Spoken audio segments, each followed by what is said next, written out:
आज हम भोले बाबा के 12 श्रृंगार बताते हैं आपको। नई बात हो, 12 श्रृंगार सुनिए, पढ़िए। पहला श्रृंगार मेरे बाबा का, पहला श्रृंगार बाबा का है गंगा। गंगा सिर पर विराजमान रहती है। गंगा का अर्थ होता महाराज शीतलता, जो शीतलता प्रदान करे। गंगा पापम शशीतापम, जो पाप से मुक्त कर दे। कौन से पाप? जो अनजाने में हुए, उन पापों से मुक्ति दिलाए, वो गंगा। पहला श्रृंगार बाबा का गंगा है। गंगा को मस्तक पर रखते हैं। सिर पर ही क्यों रखते हैं? कंठ में रखें, बगल में रख लें, पीठ पर रख लें। सिर पर बाबा गंगा क्यों रखते हैं? बाबा सिर पर इसलिए गंगा रखते हैं कि जीवन में अगर आपको राम को पाना है तो गंगा जैसी पवित्रता रखो अपने सिर पर, तब आप राम को पा पाओगे। इसलिए मस्तक पर गंगा है। दूसरा बाबा का श्रृंगार बड़ा अद्भुत। दूसरा श्रृंगार है चंद्रमा। उल्टा श्रृंगार बताएंगे हम आपको, गंगा से नीचे की तरफ चलेंगे। दूसरा श्रृंगार बाबा का चंद्रमा है। मस्तक पर, भाल पर चंद्रमा। चंद्रमा का अर्थ दो होते हैं। एक अर्थ कांति का बढ़ाना, तेज का बढ़ाना। दूसरा मन का नियंत्रण। चंद्रमा मन का नियंत्रक देवता है। तो बाबा ने इसको मस्तक पर क्यों धारण किया? मानो मेरा महादेव कहना चाहता हो कि मेरा मन राम के अलावा किसी और में ना रमे, इसलिए मस्तक पर इतना नियंत्रण, मन पर इतना नियंत्रण रखो कि मन हमारा, चित्त हमारा, बुद्धि हमारी सिर्फ राम के चरणों में लगी रहे। इसलिए मस्तक पर, भाल पर चंद्रमा रखा। ये बाबा का दूसरा श्रृंगार बढ़ा दो। तीसरा श्रृंगार त्रिशूल।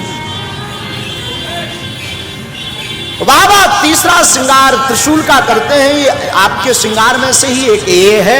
हाथ में बाबा त्रिशूल लेते हैं। त्रिशूल को लेकर के बाबा झूमते भी हैं। त्रिशूल में 3 आंख होती है, 3 खाम होते हैं त्रिशूल में। 3 ही क्यों होते हैं और किसके कारक हैं? त्रिशूल है सत, रज और तम। सतोगुण, तमोगुण और रजोगुण से भरपूर, अथवा यूं मान के चलो इनसे परे, सतोगुण, रजोगुण, तमोगुण से परे। त्रिशूल जिसमें 3 आंखें होती हैं, ये क्यों है? बोले भैया त्रिशूल की ये जो 3 नोक होती ना, एक एक नोक एक एक ताप को मिटाती, दैहिक, दैविक और भौतिक। त्रिशूल इसमें 3 शिखा, इसमें 3 सूत्र होते हैं। 3 सूत्र कौन कौन से हैं? अगर कोई कहे कि वैज्ञानिक पद्धति में बताओ, ज्ञान की चर्चा तो बहुत हमने सुन ली, तो सुनो साधु। प्रोटॉन, न्यूट्रॉन और इलेक्ट्रॉन, ये तीनों का संवाहक है हमारा त्रिशूल। अगर आप कहो कि नहीं नहीं नहीं इसमें भी हमें आनंद नहीं आया, कुछ और बताओ, तो साधु यह त्रिशूल उदय, संरक्षण और लय, तीनों का कारक है हमारा त्रिशूल। इसलिए मेरा बाबा त्रिशूल लेकर चलता है। ये तीसरा श्रृंगार। चौथा श्रृंगार सुनिए मेरे महादेव का साहब। बाबा चौथा श्रृंगार त्रिपुंड का करते हैं, वो भी भाल पर। भाल पर त्रिपुंड के श्रृंगार का अर्थ क्या है? तीनों जो त्रिपुंड की रेखाएं, त्रिपुंड में 3 रेखाएं होती हैं और हमारी कुमति कहती है, हम तो नालायक मूर्ख आदमी हैं, हमारी कुमति कहती है एक भूत बताती है, एक भविष्य बताती है, एक वर्तमान बताती है। इसलिए बाबा त्रिपुंड धारण करते हैं। इसलिए बाबा के भाल पर त्रिपुंड होता है। चौथा के बाद 5वां श्रृंगार सुनिए मेरे महादेव का। गिनते जाना कितने हो गए? 5वां सुनिए। 5वां बाबा का जो श्रृंगार है स्वरूप में, वो है त्रिनेत्र। वैसे 3 नेत्र सबके होते हैं, अंतर इतना है कि शिव का खुला है, अपना बंद है। दोनों भौहों के मध्य में तीसरा नेत्र सबके अंदर है, पर शिव का नेत्र खुला है। मानो शिव संन्यास और संसार की उपस्थिति एक नेत्र से देखते हैं, इसलिए शिव का खुला हुआ नेत्र है। हम सिर्फ संसार देखते हैं, संन्यास की तरफ नहीं देखते, इसलिए हमारा नेत्र बंद है। ये बाबा का 5वां श्रृंगार हुआ। हाँ, 5वां ही ना, चलो 6वां सुन। डमरू, बाबा डमरू लेकर के चलते हैं। डमरू काहे का प्रतीक है? डमरू है नाद। डमरू से 14 सूत्र निकले। आई और नरन लिख, बाबा की डमरू से 14 सूत्र निकले और तंत्र की उपस्थिति भी डमरू से ही हुई है। नाद का प्रतीक है डमरू। और मैं निवेदन करूं विद्वानों को, आहत नाद नहीं, अनाहत नाद की प्रादुर्भाव भया है बाबा की डमरू से। आहत नाद नहीं, अनाहत नाद। दिव्य श्रृंगार में 5 हो गए ना, अब कौन सा बचा? 6 हो गए। हम आपको चेक कर रहे थे। इंदौर वाले बहुत चतुर हैं, एक एक्स्ट्रा के चक्कर में हमेशा रहते हैं। वो चाहते भी एक के साथ एक फ्री। 7वां सुनो।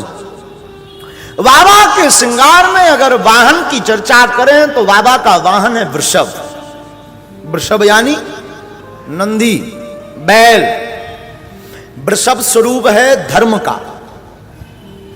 नंदी को धर्म कहा गया। और नंदी के धर्म के 4 रूप हैं, अर्थ, धर्म, काम, मोक्ष। और हमने एक जगह महाराज जी पढ़ा है, नंदी ने 4 शास्त्रों की रचना की है, अर्थशास्त्र, धर्मशास्त्र, काम शास्त्र और मोक्ष शास्त्र। हाँ, इन 4 रूपों की रचना नंदी ने की है। तो धर्म का रूप है। मैं निवेदन करूं आप सबको, मेरे भोले बाबा बैठते भी हैं तो धर्म पर बैठते हैं, वरना वाहन भी स्वीकार नहीं करते। नंदी क्यों स्वीकार किया बाबा ने? नंदी ही क्यों पकड़ा?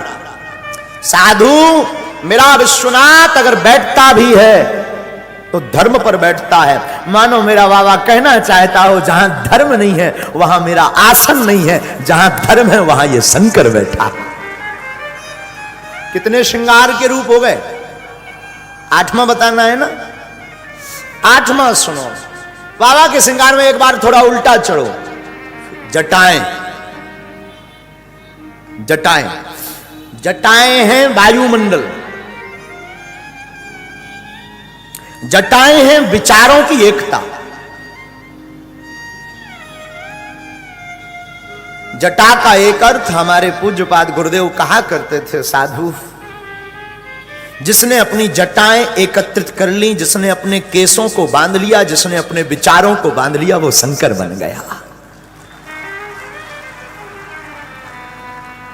विचारों को बांधना आज के संसार में बहुत मुश्किल है। आप अपने जीवन काल में बहुत कुछ बांध सकते हैं, जल का बांध सकते हैं, एक घड़ी कोई बहुत घृणा होने पर काम का बांध सकते हैं, पर विचारों को बांधना बहुत मुश्किल है। लेकिन अगर विचारों को बांधने की आपके मन में जिज्ञासा जगे तो शिव का चरित्र पढ़ना, शंकर की उपासना करना। शंकर जीते भी हैं तो जटाओं को बांध कर जीते हैं। क्यों? क्योंकि जटाएं विचारों का बांधना है। विचारों को बांध करके ही राम को पाया जा सकता है। मानो यही शिव कहना चाहते हैं।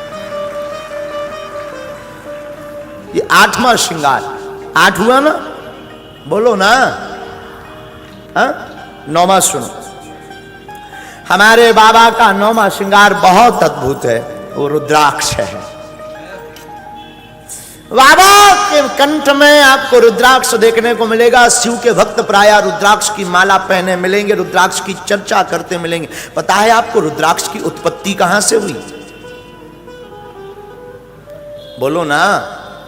आंख के आंसुओं से, भगवान शिव के आंसुओं से अश्रुधारा जो बही ना, उससे रुद्राक्ष की उत्पत्ति हुई। फिर इसको बाबा अपना श्रृंगार क्यों बनाए हैं? क्योंकि जो आंसू निकले थे वो काम वासना के लिए नहीं, राम उपासना के लिए आंसू निकले थे, इसलिए उसको ही श्रृंगार बना लिया।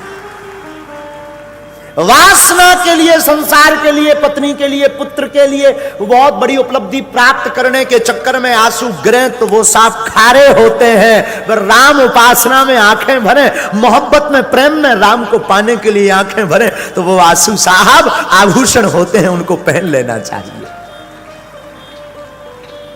बाबा का 9वां श्रृंगार।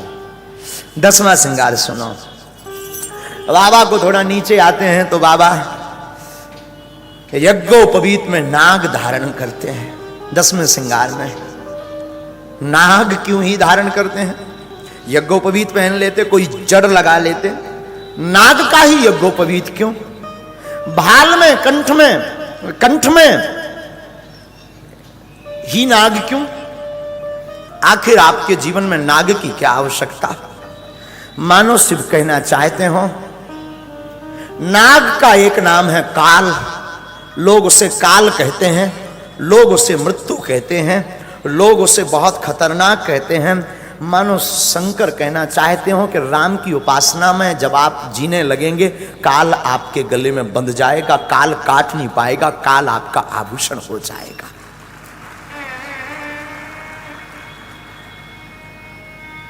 जो नाग को भूषण बना ले, जो काल को आभूषण बना ले, उसी का नाम महाकाल होता है। जो काल को ही अपना आभूषण बनाए उसी का नाम तो। और एक कवि हमसे बहुत ऊंची बात कभी कभी